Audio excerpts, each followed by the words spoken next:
Peroxisomes are very sturdy. They have to be. All day long, they have to burn up fats and detoxify poisons. But they have a specific weakness, an Achilles heel, if you will, and that is phthalates. Phthalates are the chemicals that are added to plastics to make them more flexible. Phthalates give us products like styrofoam cups, Ziploc bags, Tupperware containers, plastic-wrapped foods, plastic-lined milk and juice cartons, and, of course, plastic water bottles. Plastic water bottles can be the worst offenders, because the more pure the water, the more phthalates will leach into it from the plastic bottle.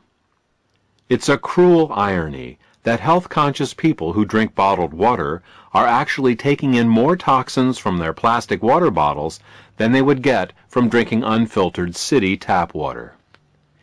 Even little babies get soft plastic teething toys, plastic pacifiers, and plastic formula bottles containing phthalates.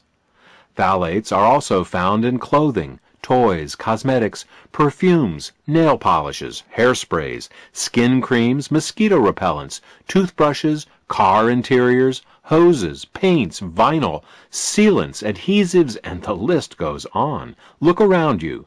Phthalates are everywhere. Now, if these phthalates were to stay in their host products, life would be fine, but they don't. You see, phthalates aren't chemically bound to the materials they are added to. They leak into our water, into juice, into milk, and into the foods they are supposedly protecting. They leak out of the clothes we wear and pass into our bodies through our skin. They off-gas from our floors, walls, cars, and furniture and migrate into our lungs. Once in our bodies, phthalates wreak havoc with our endocrine system, cause birth defects and cancer, damage our mitochondria and liposomes, and, most relevant to this presentation, phthalates poison our peroxisomes. The first signs of phthalate toxicity showed up in the Korean and Vietnam Wars, where injured soldiers would occasionally go into shock and die within minutes of being given blood from plastic IV bottles.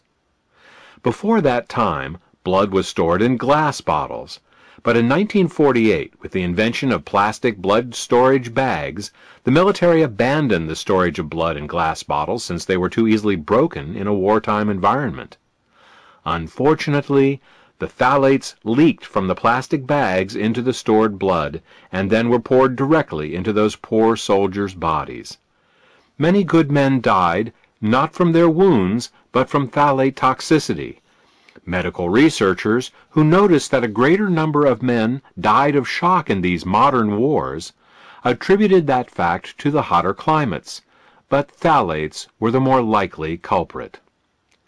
Now, peroxisomes can take a lot of damage. In fact, they are specifically built to be able to break down toxic chemicals, but they can't handle phthalates. And these are the very toxins to which we are most frequently exposed. In fact, phthalates are the #1 toxin in the body. An amazing 3 milligrams of them may be absorbed in a single day. Put another way, you will eat, drink, or inhale over 18 teaspoons of phthalates in your lifetime.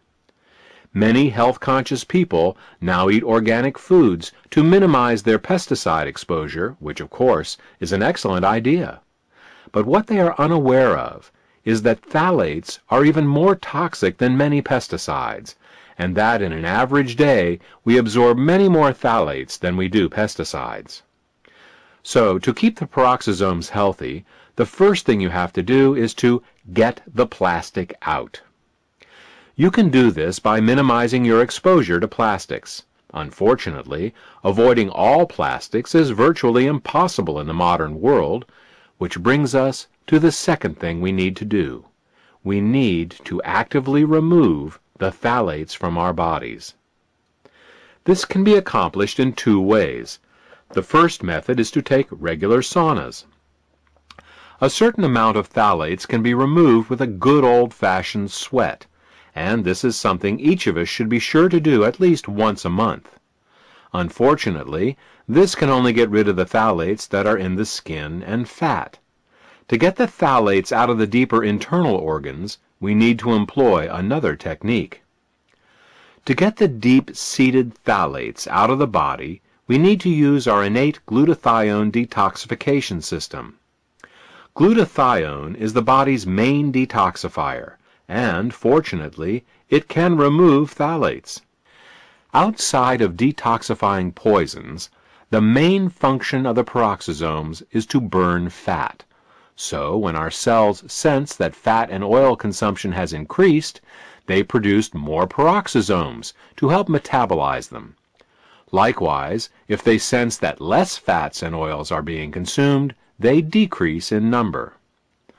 One of the main ways that our cells determine how much fat and oil we are consuming is to monitor the level of sitosterols in our body.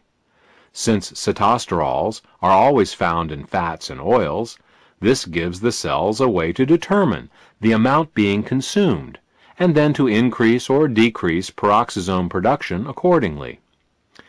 This peroxisome regulation system worked flawlessly, right up until the time fats and oils began being mass-produced in the last century. You see, fat and oil production companies don't like sitosterols. Sitosterols gum up their multi-million-dollar processing equipment. They make their products cloudy and give them a taste and odor some people find objectionable. They also cause their products to have a shorter shelf life. So what did these companies do? You guessed it. They filtered out all the sitosterols from their products. So what happens when you eat these unnatural sitosterol-free foods? The cells are misled into thinking that the fat and oil consumption is much lower than it actually is. Over time, this causes a decrease in the number of peroxisomes. Since peroxisomes burn fat in the cells, less peroxisomes mean less fat-burning capability. This can cause fat to be put in storage around the body, and not just in the thighs and around the waist. In fact, fat can accumulate virtually anywhere in the body.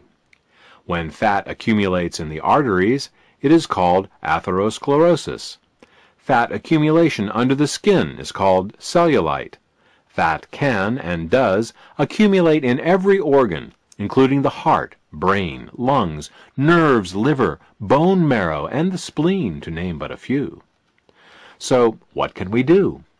First, stop eating refined fats and oils. In this manner, your cells won't be blindsided by fats and oils they can't sense. Second, consider increasing your intake of sitosterols. This way, you can stimulate the production of more peroxisomes and start the process of burning all that accumulated fat out of your body.